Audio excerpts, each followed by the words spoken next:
Jenengan itu lek ada peristiwa kebudayaan mbok ya rada detail sedikit gitu loh. Orang nompo dadi tok terus kayak Ibisaro sak cukupe itu dipelajari peristiwa budayanya. Dukun nolak udan kuwi donga sing diwaca piye kuwi dirungokke. Nek perlu direkam kan enggak pernah itu diupload itu. Itu lek diupload yo geger sak Indonesia. Wong dongane niku saru. Jembut reat-reot disokok peling ngaceng minyak ngiwo minyak nengen lho wonten donga sing ngoten niku ning yo mandi-mandi diganti donga sing gawe orang gawe kuwi yo malih udane minggir tapi teko karo kancan dengan itu karena Tuhan itu bukan agama. Lah ini tolong dipahami Tuhan bukan agama. Tuhan itu memberikan aturan melalui malaikatnya, melalui nabi dan para wali-walinya, lahirlah aturan itu namanya agama. Lelek teko agama terus maca Gusti Allah, ya ora tekan gen. Wong konsepnya sudah jelas laisa kamislihi sayun. Ora iso diukur gawe apa ae, gawe alat ukur termasuk gawe alat ukur agama ndak bisa. Dan budaya itu ada di situ, budi dan daya. Yang maha daya dan maha berbudi itu sinten? Ya Gusti Allah kok.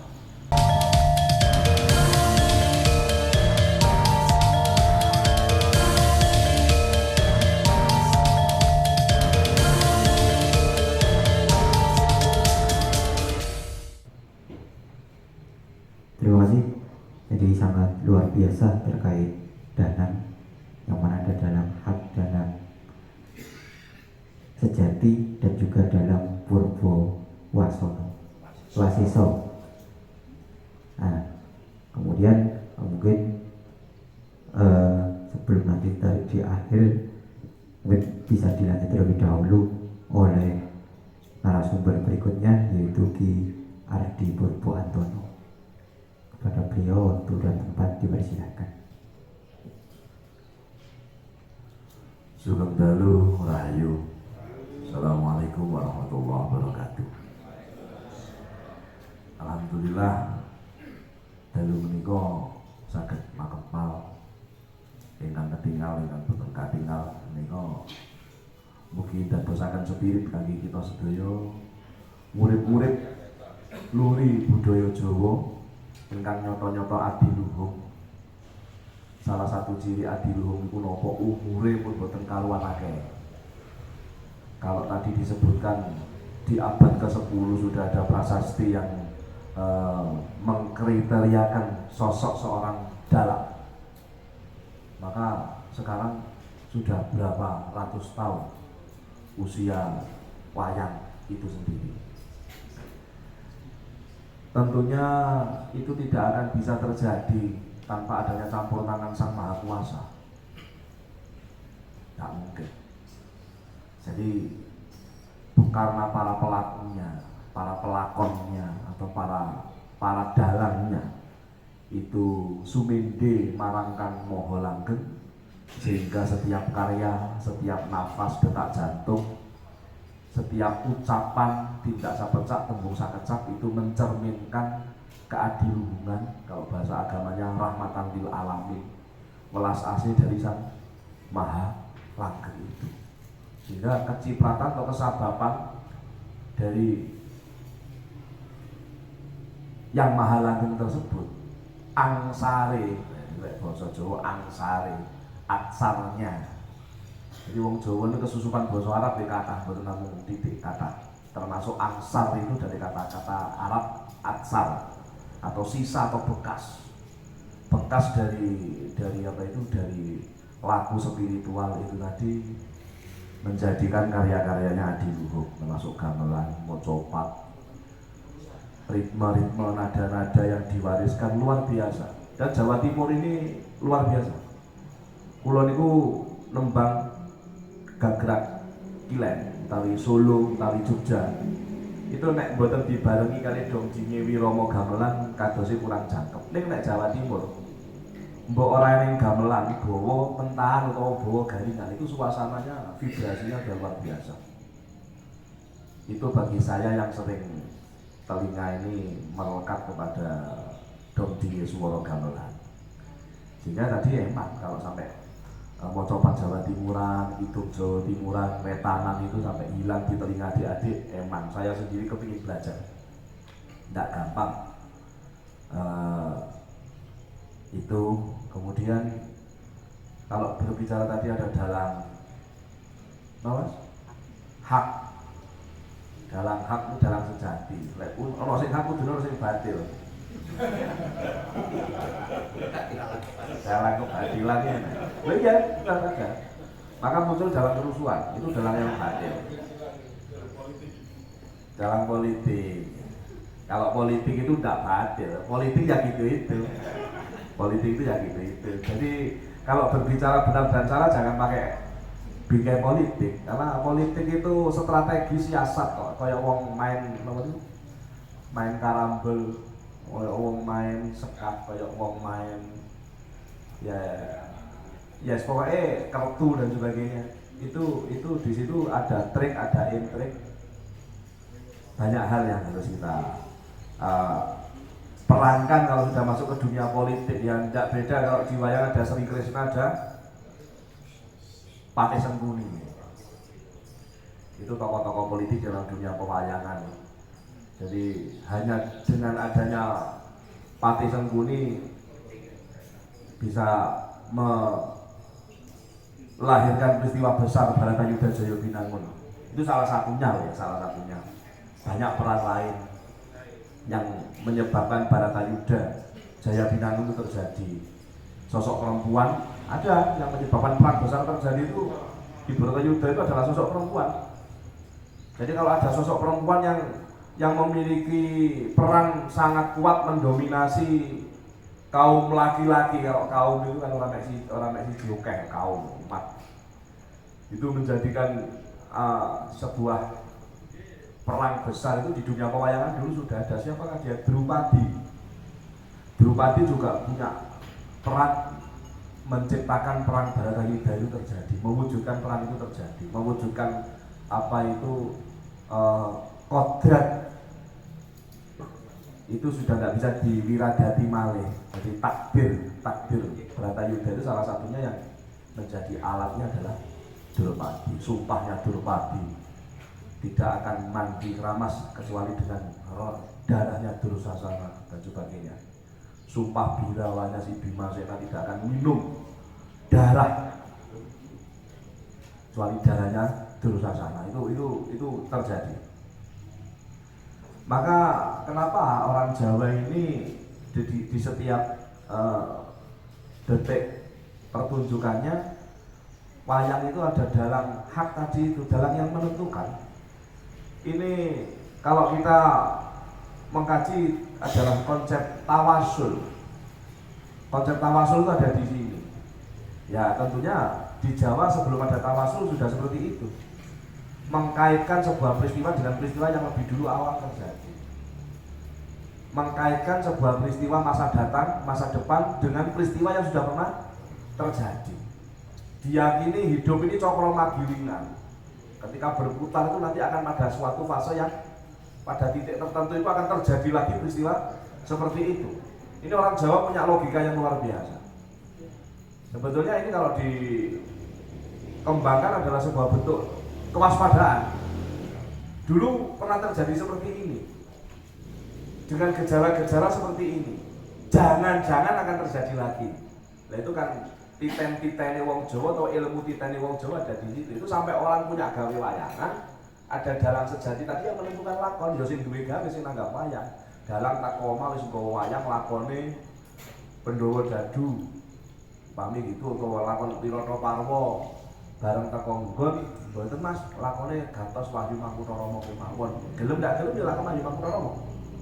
Karena adanya hajat atau keinginan yang punya gawe itu mentawasulkan hidupnya atau mengkisahkan hidupnya seperti Prabu Kresna, mengkisahkan hidupnya seperti Raden Arjuna yang menerima pepakem Sri Mangkunarama dengan harapan kok anak turune ben dadi raja trah tumrah lan tumurun. Jadi konsep itu di Jawa sudah ada. Itu kalau disambungkan dengan disiplin ilmu yang lain di Kapitayan, ternyata Logikanya orang kuno sebelum agama Islam, sebelum agama Hindu, Buddha di Nusantara itu ada, ya sudah seperti itu. Mereka percaya bahwa yang mati itu atau yang meninggal itu hanya jasadnya, spiritnya masih ada, bahkan bisa disambati. Maka nek duwe gawe terus nang ngene punden karaman, punden kabuyutan, punden kadatuan, punden karakean. Punden-punden itu siapa? Punden itu kuburan. Yang dipundi-pundi, yang diluhur-luhurkan, ya memang memiliki sesuatu yang luar biasa. Bahkan ada tingkatan kecamatan, kabupaten, kota, provinsi, nasional. Jadi kalau tingkat kecamatan tadi Karaman, Ramabuyut.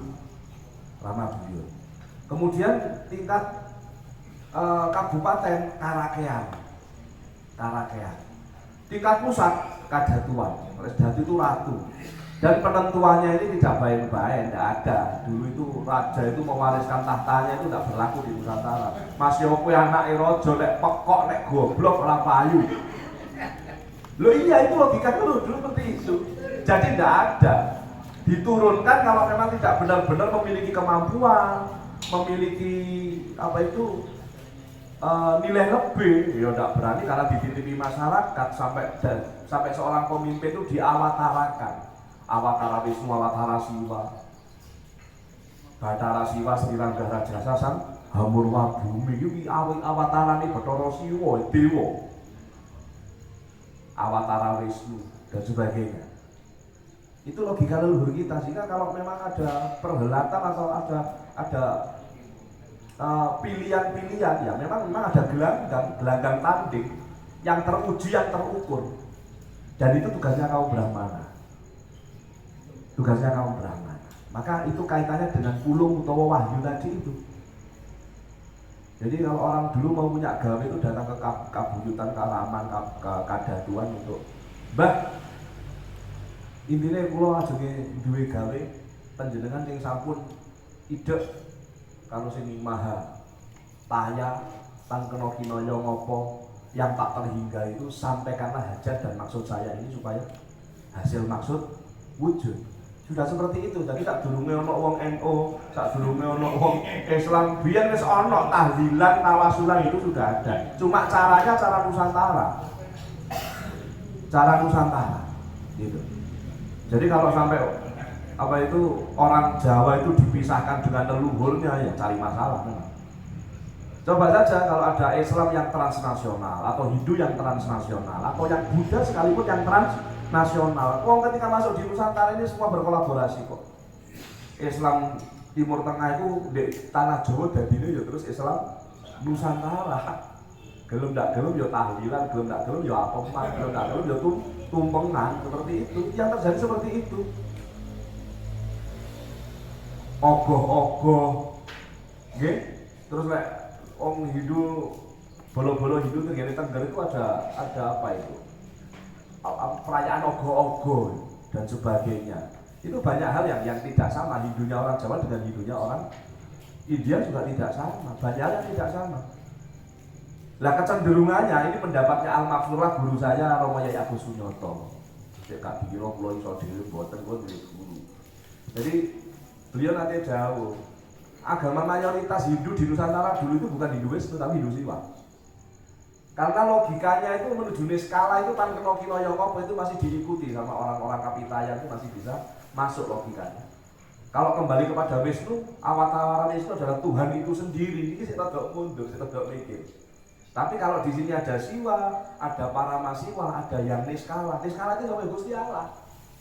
Dan kena kinaya apa? Ini kok kapitayan sik gelem melok. Maka konsep candinya pun ada rupa datu, ada arupa datu. Nah itu nanti gitu-gitu kita ngajinya ya kepada Mbah Sinten, Mbah Suryo, kepada Mbah Soleh, kepada beliau Pak Seto. Jadi ini jadi narasumbernya kabeh narasumber ini punya hak berbicara semua. Jadi ini semua adalah bukan tidak ada dengan calon politik apapun, tidak ada calon presiden, wali kota, bupati atau DPR apapun tidak ada di sini, boleh semua ngomong.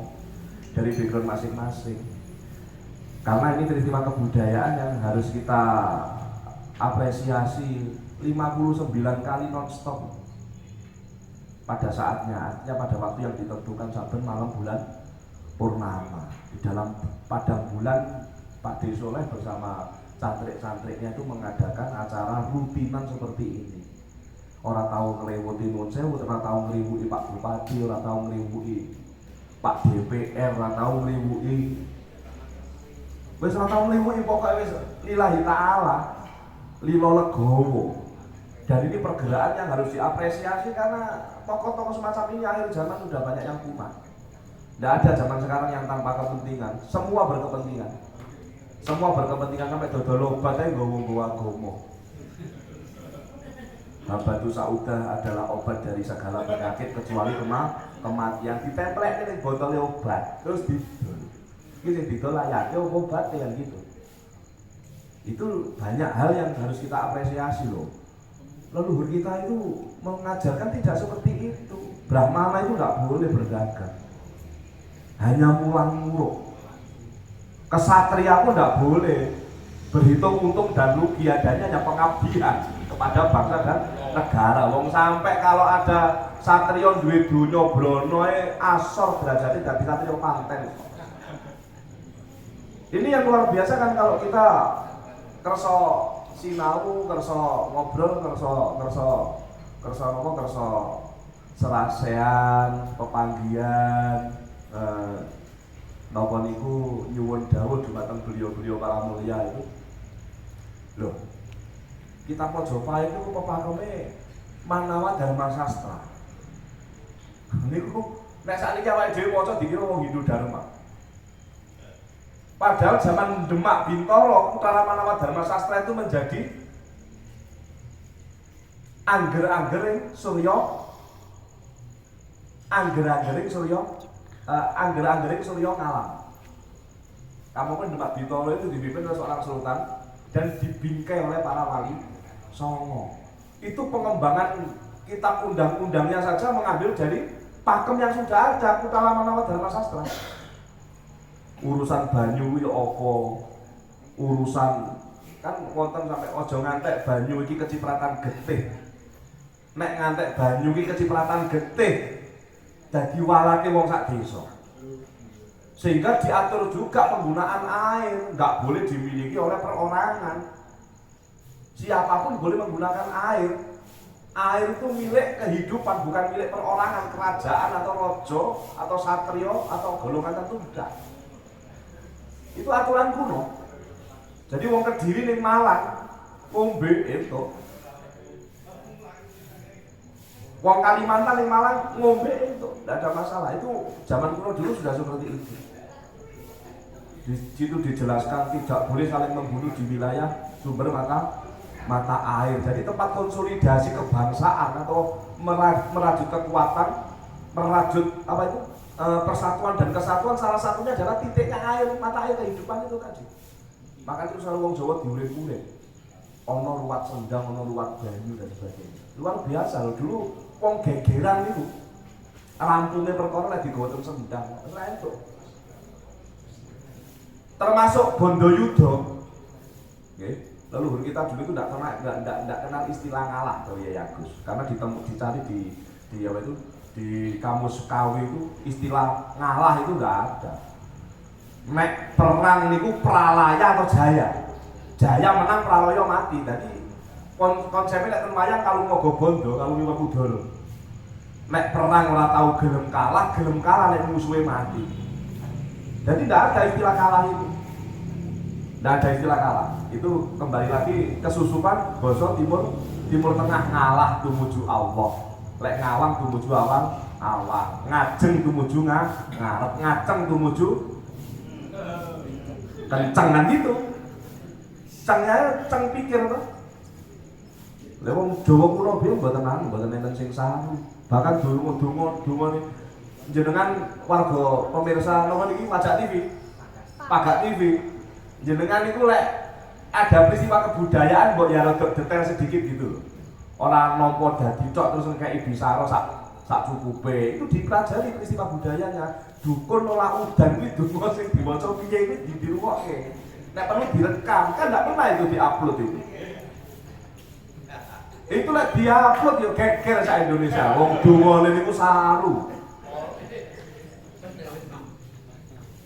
Jembut reat-reot disokok peling ngaceng minyak ngiwa minyak nengen lho wonten donga sing ngoten niku ning yo mandi diganti donga sing gawe orang gawe kuwi yo malih udane minggir tapi teko karo kancane kan gitu bawa kancane loh ini perkara peristiwa kebudayaan yang tidak bisa kita hubungi dengan hanya agama atau syariat kecilian mas.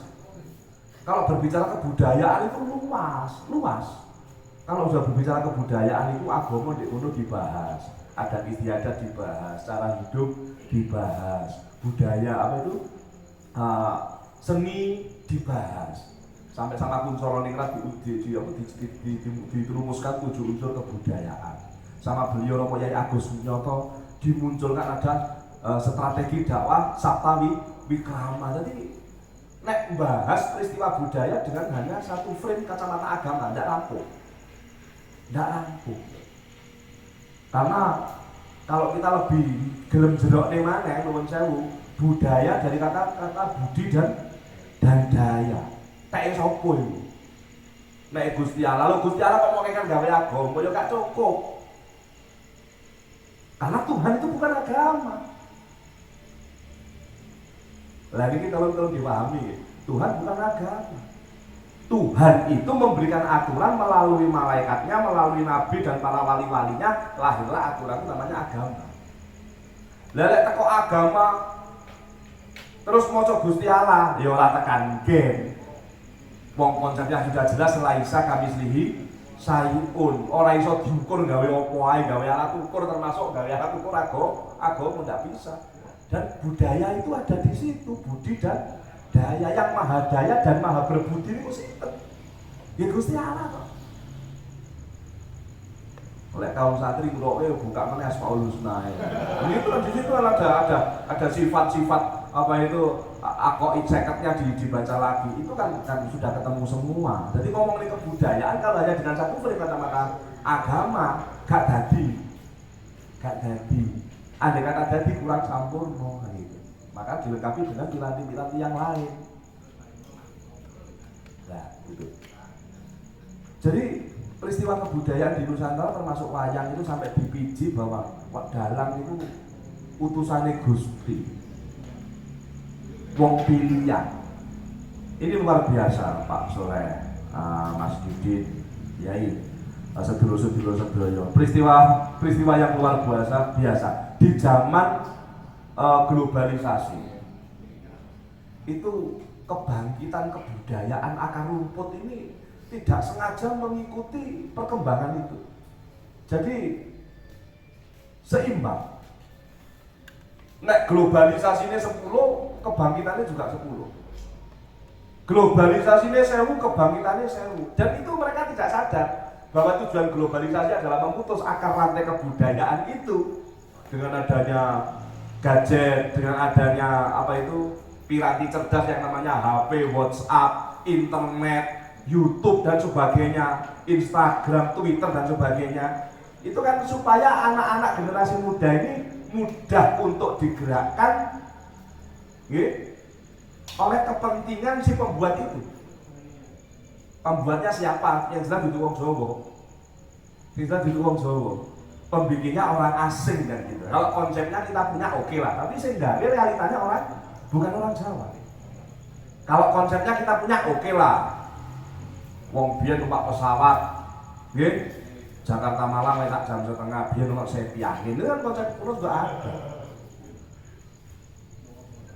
Nek wong biyen ono Bluetooth, saiki ono Bluetooth biyen nek ngerogo Sukmo. Zaman biyen banyak hal. Ada kekuatan yang apa itu dahsyat namanya kekuatan namanya Bandung Bondowoso. Itu kan sudah pernah ada konsepnya di Nusantara, sudah pernah ada. Cuma di akhir zaman ini mereka yang mengelola untuk menjadi sebuah partikel bernama HP, alat-alat ukur bernama HP. HP sebagainya kan alat ukur itu. Golek yo apa di HP. Takon peristiwa apa wayang itu diketik wayang itu wayang sembarang kalian. Dalang itu metu sembarang kalian dalang. Anoman itu mulai anoman wayang India, wis metu kabeh. Itu. Anjani wis metu kabeh. Rama Wijaya itu keluar semua. Alat ukur. Jadi tidak disadari akhir zaman ini adik-adik belajar dalang itu sabar. Wah, zaman saya mboten menangi, zaman Mas Bondan mboten menangi. Mas Bondan tahu dari dalang cilik, ya Mas Bondan tok. Mas Bondan gede, kuliah di luar negeri, malang dalang cilik main kula tok, Pak. Loh, iya itu bener itu tahun 1996 itu dalang cilik di Malang main kula. Kanca-kanca kula Mas Nanang, Mas Riono itu mahasiswa semua. Kader dalang cilik tidak banyak main kula, murid Pak Umban, nggih murid Pak Soleh, nggih murid Pak Topo, nggih murid Pak Subur, nggih murid Pak Sapani, nggih murid Mbah Umban. Kaya murid akeh main kula. Main kula. Main siji. Sakniki angger sanggar seni pedalangan bayu. Kaya diogrok-ogrok metu dalang. Sore pring nek diogrok-ogrok metu dalang. Sore pring, sore barongan metu diogrok-ogrok metu dalang sithik-sithik metu. Pakai kaya ngeten nggih banget ning kabupaten ning kutha sanggar-sanggar. Di Malang itu ada beberapa sanggar dan punya potensi semua. Nah ini pertanyaan bangsa kita siap tidak menghadapi peristiwa kebudayaan ini. Terus bagaimana cara mengetalasenya kan gitu kan PR lagi nanti. Mergo karena dalang itu memiliki power yang luar biasa. Jadi banyak yang cinta juga banyak yang benci. Wong nek dalang ndak kena, Pak usul Pak mboten saged. Dalang harus ngadep kelir, wayange dilakoni, dalange ngomong mboten saged dikat. Pak dalang ngusul mboten saged, digepuki penonton sampean. Ini suatu posisi yang menggiurkan bagi mereka yang punya kepentingan untuk mengambil dalang itu menjadi juru kampanye mungkin, menjadi penyambung lidah, penyampai visi-visi, pesan-pesan, nilai-nilai kepada masyarakat. Tidak bisa dikat, tidak bisa diinstruksi. Nek dalang itu konsep pertunjukan tradisional yang sangat keren di masa modern, apalagi masa pemilu ini. Wakil dari dalang akeh. Pak Anies ngopeni dalang lu anggap dalang tak diri dituang kabeh. Kemudian Pak Ganjar yang duwe dalang, Pak Prabowo yang duwe dalang, nanti padha duwe dalange. Gitu. Nah ini potensi yang luar biasa di akhir zaman ini. Nanti adik-adik ini bagaimana cara kita mengetalase supaya nggak cilik hati, nggak pedot ning dalang. Karena tuntutan seorang dalang, kalau kita melihat fenomena banyaknya dalang yang mulai tumbuh dan berkembang, ke depan saya yakin akan banyak orang pintar, akan semakin banyak orang cerdas otomatis karena dalang ini multidisiplin ilmu. Orang iso ning pedalangan tok mboten saged. Di pertunjukan wayang lek ning iso dalang tok ora dadi, kudu gelem iso kalawitan. Titik-titik kudu ngerti pakeme ketukane lancaran iki piye, ketukane sampak iki piye, ketukane srepek iki piye, ketukane ladrang iki piye kudu lho. Ngoten. Nek mboten niku mboten dadi, ora dadi. Kudu ngerti wayang sing apik karo wayang sing elek. Maksudnya karya itu bisa mengukur loh, kayak wayang tenanan, kayak wayang-wayangan juga dan sebagainya. Kamu terus saya pakai istilah tadi salah, tak busuk. Kesenian itu tidak ada yang jelek, karena kesenian itu proses yang luar biasa. Jadi bisa membandingkan ada proses seni rupa, sungging, ada proses seni tata, ada proses seni tari, ada dramaturgi, artinya teater masuk juga di situ. Juga tidak bisa meninggalkan olah suara. Juga tidak boleh meninggalkan vokal, gelem gak gelem dalang kudu orator. Adalah seorang yang pandai berpibadu, berretorika.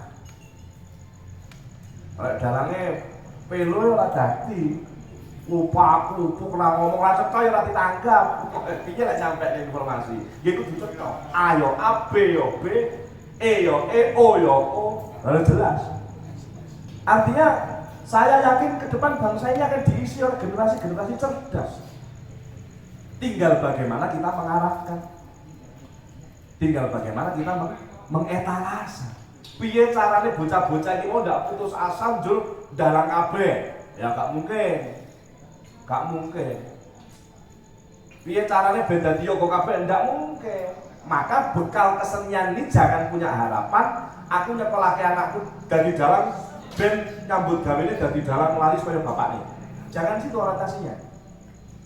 Jadi orientasinya adalah mencerdaskan kehidupan bangsa melalui wahana seni budaya perdalangan. Mencerdaskan kehidupan bangsa melalui seni budaya karawitan. Mencerdaskan kehidupan bangsa melalui seni budaya mocopatan. Lho putra-putra panjenengan sing pinter nembang mesti luwih cerdas timbangan sing iso nembang. Putra-putra panjenengan sing punya kepekaan musik itu pasti lebih cerdas timbangane kanca-kancane sing gak dolanan musik. Tur lebih gampang diarahke bocah-bocah iki. Upama nakal dienggokke kena ditutur-tuturane gampang. Bangsane sakniki kan tutur-tuturane angel juga banyak yang tidak bermain seni.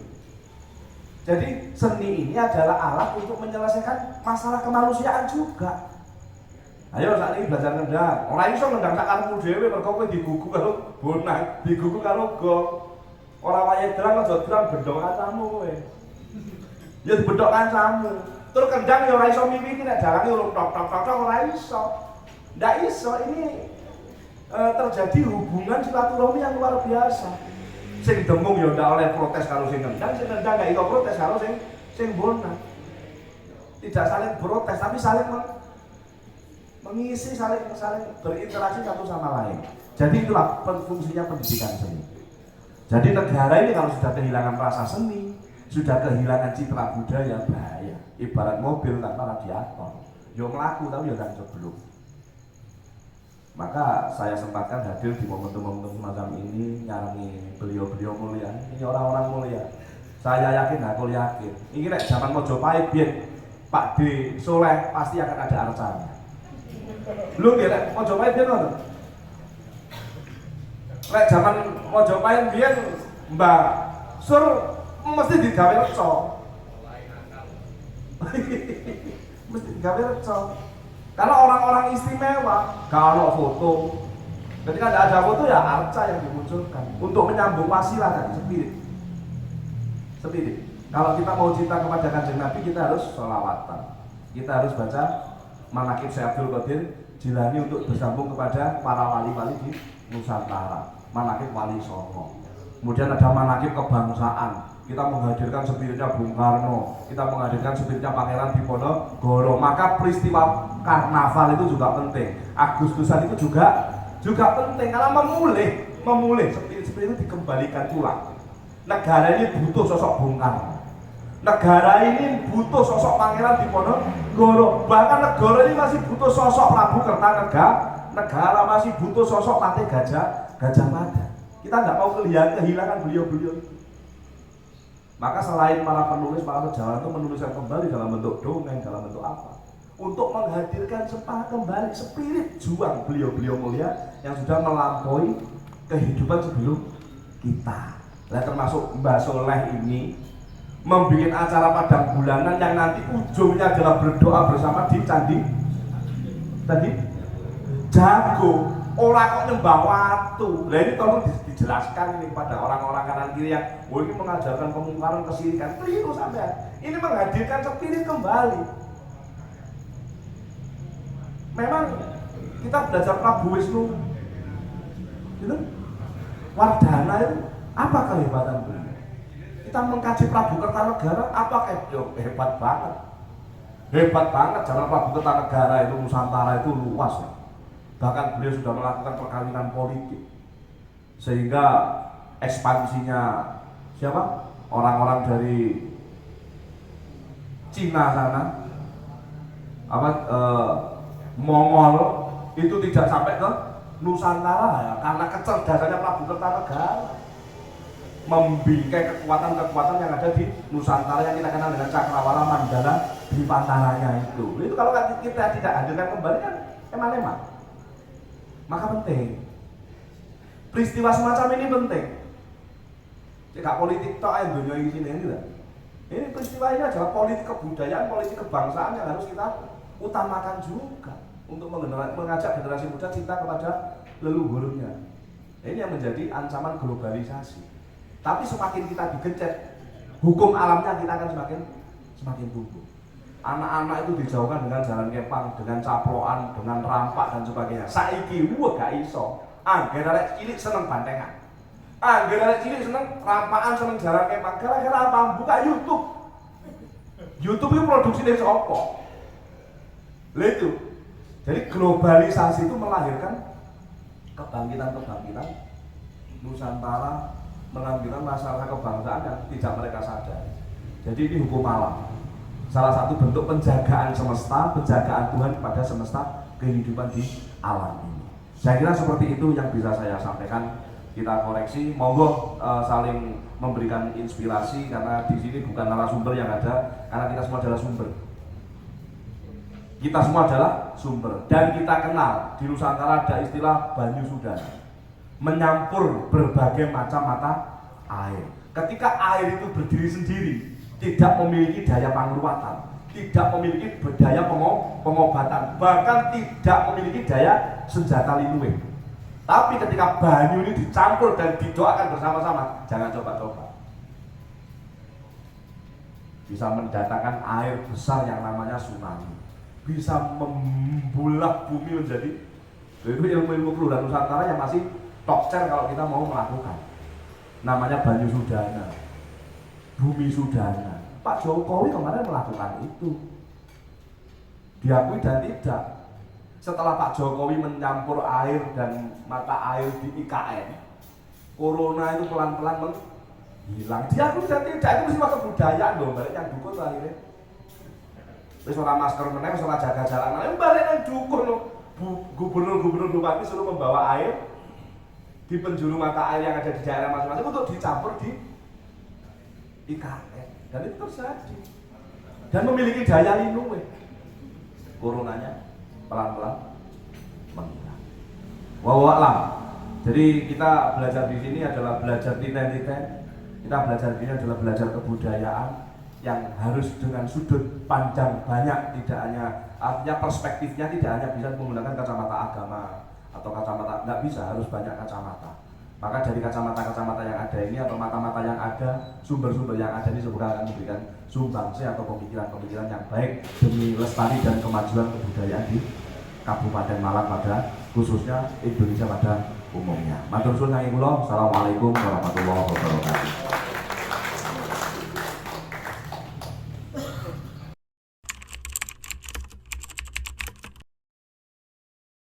Kalau kepingin anaknya peka dengan musik atau senang dengan musik, ya mulai kecil didekatkan dengan musik. Itu logikanya seperti itu. Saya dulu mulai kecil memang sama bapak didekat ke wayang. Arepe turu didongeng wayang. Lek ning alun-alun ya dipameri kalau dolanan wayang, sehingga mimpi saya itu tuku wayang, nonton wayang, tuku wayang, nonton wayang. Jadi yang paling berjasa di sini kalau ditanya kalau malaikat besok ya bapakku. Jadi pelampiasan kecintaannya bapak kepada wayang itu dilampiaskan kepada saya. Itu.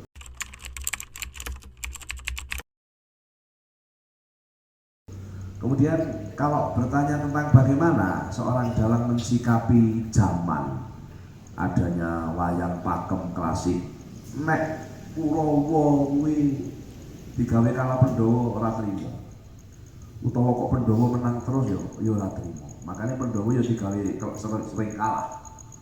Pandhawa sering digawe kalah-kalahan, termasuk main dadu bojone barang ya digawe totoan, harga harga dirinya jatuh sampai negaranya diberikan sama Kurawa dan sebagainya, itu kalah. Ya apa carane Kurawa itu endingnya pokoknya kudu menang. Ngoten nggih. Gampang mawon nek kula. Jadi Kurawa niku ngimpi. Turu ngimpi agar ketemu Pandhawa mesti menang. Nek perlu lakon Bratayuda Jaya Binangun sing mati Werkudara. Ning Duryudana ngimpi kan gitu. Jadi begitu cerita lu melek, aku mau ngimpi, dan boleh. Itu kreativitas seorang dalang. Bagaimana bahkan Cakil kalau Janoko pun menang nggak masalah. Buto Cakil mesti kalah. Saiki kalah mati meneh urip maneh. Jadi paling sregep mlebu Buto Cakil. Biyen tapi saiki nggak mati orang dalang nyakil. Kawan tuh tak campur lari. Saya kira itu tinggal bagaimana dalam mengkreasi. Cuma kalau bingkainya bingkai wayang klasik atau bingkainya lakon pakem, mboten saged Mas. Mboten saged. Jadi kembali kepada khasanah budaya, menjadi uswah atau percontohan. Bagaimana seorang punya hajat ini tidak memiliki cita-cita setelah duwe hajat engko utange ketutup kabeh, termasuk duit sing digawe apa niku tuku sapi, tuku jenang, tuku sembarang kali ben iso balik terus enek turah nyangoni anak sing dirabeke. Itu kadang-kadang mereka juga meminta nyalakan milih, ya Pandhawa sing kudu menang atau Petruk sugih. Jadi ya itu sekitar itu. Mereka kepingin mengembalikan apa itu logika leluhurnya bahwa ojo gawe lakon alaman obong, kamu kobongan dan sebagainya. Ojo gawe lakon Bratayuda, kepaten dan sebagainya. Ya itu tadi menghadirkan spirit kuno yang dalang itu juga zaman kuno dulu tidak lepas dengan yang namanya tirakat. Dalang itu tidak lepas dengan yang namanya upawasa. Dalang sendiri juga tidak lepas dari yang namanya mantra dan kidung. Jadi dalang itu artinya ngigudangi lagu Mas. Dalang itu kalau masuk keraton menjadi pujangga. Jadi pujangga keraton kalau nggak salah Mbah Rangga Warsita itu juga dalang. Dan melahirkan karya-karya pedalangan yang luar biasa, mewarnai dunia pedalangan. Purwo itu salah satunya juga beliau Mbah Rangga Warsita. Kalau dilihat dari perspektif agama, beliau penghafal Quran, penghafid Quran. Beliau seorang ulama, santri Tegal Sari, santrinya Mbak Yai Hasan Besari. Jadi ini orang punya bekal komplit Mbah Rangga Warsita itu. Wong pinter ngantek beliau memiliki apa itu manjangkan jangkaning zaman itu. Beliau menceritakan tahapan-tahapan zaman di Nusantara dengan istilah kolo. Ono kolo bangkit, ono kolo tido, ono kolo pakso, ono kolo bendu, ono kolo joyo, ono kolo subuh. Itu semua adalah sebuah hasil ini menapa perenungannya Mbah Rangga Warsita, hasil apa kalau istilah agamanya hasil ini khalwatnya beliau, hasil riadohnya beliau itu disertakan ya jarang yang meleset, banyak yang relevan.